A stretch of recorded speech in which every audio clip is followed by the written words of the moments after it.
November 24th, 1971.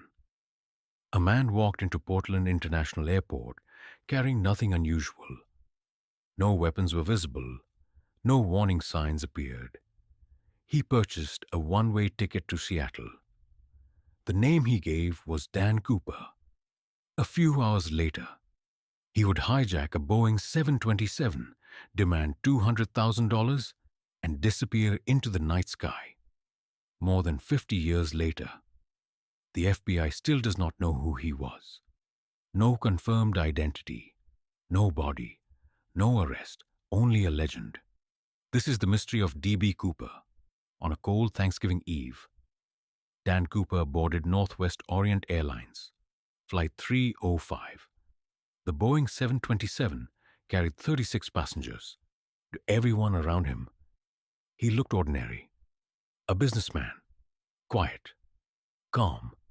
Nobody knew that the man sitting in seat 18C was about to commit the most famous unsolved crime in American aviation history.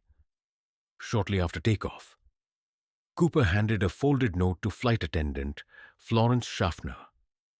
At first, she ignored it. She thought it was just another passenger trying to get her attention. But Cooper quietly leaned forward and said, "Miss, you'd better look at that note." Inside was a terrifying message.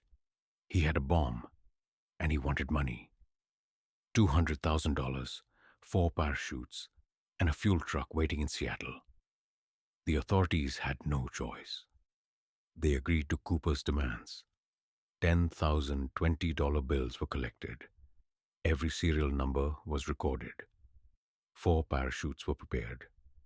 When Flight 305 landed in Seattle, the passengers were released, but Cooper stayed. His plan was not over. The most dangerous part was still coming. At 8:13 p.m., somewhere above Washington State, the aircraft suddenly changed. The pilots felt it. The rear staircase had opened. D.B. Cooper had jumped into freezing darkness, into a storm, carrying $200,000. No one saw him land. No one ever saw him again. The FBI launched one of the largest investigations in American history.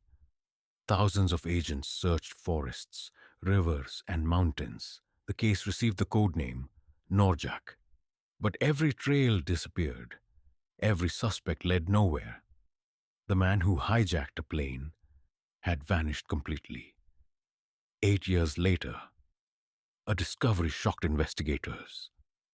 A young boy searching along the Columbia River found something buried in the sand. 3 bundles of $20 bills. The serial numbers matched Cooper's ransom money.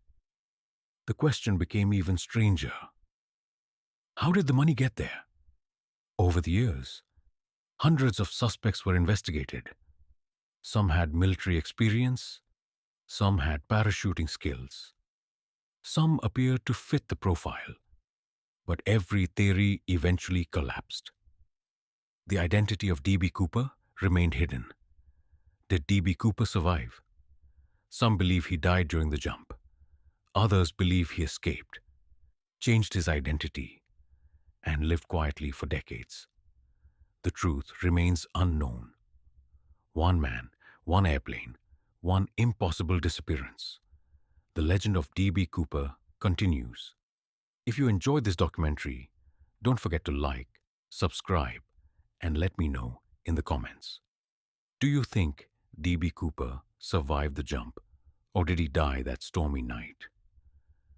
Thanks for watching, and I'll see you in the next mystery.